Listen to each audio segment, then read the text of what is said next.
The man's name was Ethan Cole, a 34-year-old single father who had been raising his daughter, Lily, since his wife passed away 4 years ago. He wasn't rich. He wasn't powerful. He worked long hours as a mechanic in a small auto shop, just enough to pay for rent, groceries, and Lily's school fees. Life wasn't easy, but he found joy in the little moments: Lily's laughter, her drawings on the fridge, her warm hugs after school that evening. He had promised her ice cream after dinner. They were walking home, her tiny hand clutching his, when the sound of harsh voices caught his attention. Outside a cafe stood a woman, young, elegant, and trembling. One of the men had blocked her path, his arm pressing against the wall beside her, while the other whispered something that made her flinch. Ethan didn't think twice. He stepped in. "Hey," he said sharply, his voice steady but firm. "She said she's not interested." The men turned, irritated, sizing him up. "Mind your business, buddy." But Ethan didn't move. His hand stayed protectively near Lily, who hid behind him. "She's clearly uncomfortable. Back off." The taller man sneered. "You know who she is?" I don't care who she is," Ethan cut in, his voice low. "You need to leave." The tension crackled like electricity. One wrong move and it could turn violent. But the woman, her name, as he would later learn, was Amara Bennett, took the moment to step away. Her voice trembled, but she stood beside Ethan and said, "Please, just go." The men eventually walked off, muttering curses under their breath. Amara turned to Ethan, her eyes wide, glistening with gratitude. "Thank you," she whispered. He smiled gently. "You okay?" She nodded, brushing off her coat. "I think so. Thank you for stepping in."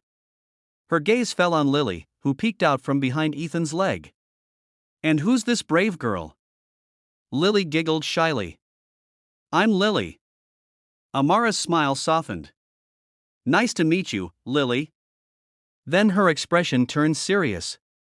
"I owe you both." Ethan shrugged it off. "You don't owe us anything. Just glad you're safe." But that night stayed in her heart and his. The next morning, Amara couldn't stop thinking about the man who had protected her. The truth was, she was Amara Bennett, CEO of one of the city's largest design firms. She was used to power, control, and confidence. But that night had stripped all of that away.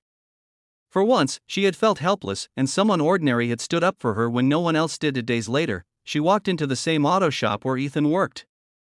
Her luxury car had a strange noise, or so she claimed. When Ethan saw her, he blinked in surprise. "You again?" he asked, a smile tugging at his lips. She smiled back. "You said you fix things. Well, maybe you can fix this too." And that's how it started. At first, it was small talk, car problems, weather, jokes about Lily's obsession with ice cream. But slowly, Amara found herself drawn to the warmth of their little world. There was no pretension, no boardroom politics, just laughter, honesty, and the smell of motor oil mixed with freshly brewed coffee from Ethan's thermos. Lily adored her instantly. She called her Miss Amara and insisted she stay for dinner once. Amara hesitated, but eventually accepted. Their dinner was simple macaroni and cheese, but it was filled with laughter and warmth she hadn't felt in years. That night, when she drove home, she realized something had shifted. She had everything money could buy, but for the first time, she wanted something she couldn't purchase: belonging. Weeks passed. Ethan and Amara became closer. She would stop by the shop to check on her car, but stayed longer each time. She helped Lily with homework, listened to Ethan talk about his late wife, and even invited them to her company's charity gala, but not everyone approved. The media began speculating when photos of the CEO and the mechanic surfaced. Her board members warned her that it would damage her reputation. One even sneered, "You can't be seen with someone like him." It crushed her when Ethan found out. He felt ashamed. "You don't need this drama, Amara. You have your life. I'm just me." But she shook her head, tears welling up. "You're not just anything. You're the reason I remember what kindness feels like." Still, the pressure grew. Rumors spread. Ethan began to pull away, thinking he was doing the right thing. But Amara, strong, determined Amara, wasn't giving up this time. One night, she showed up at his doorstep in the pouring rain, soaked but resolute. Lily opened the door and gasped, "Miss Amara." Ethan appeared behind her, startled. Amara's voice trembled, but her eyes didn't waver. I don't care what anyone says.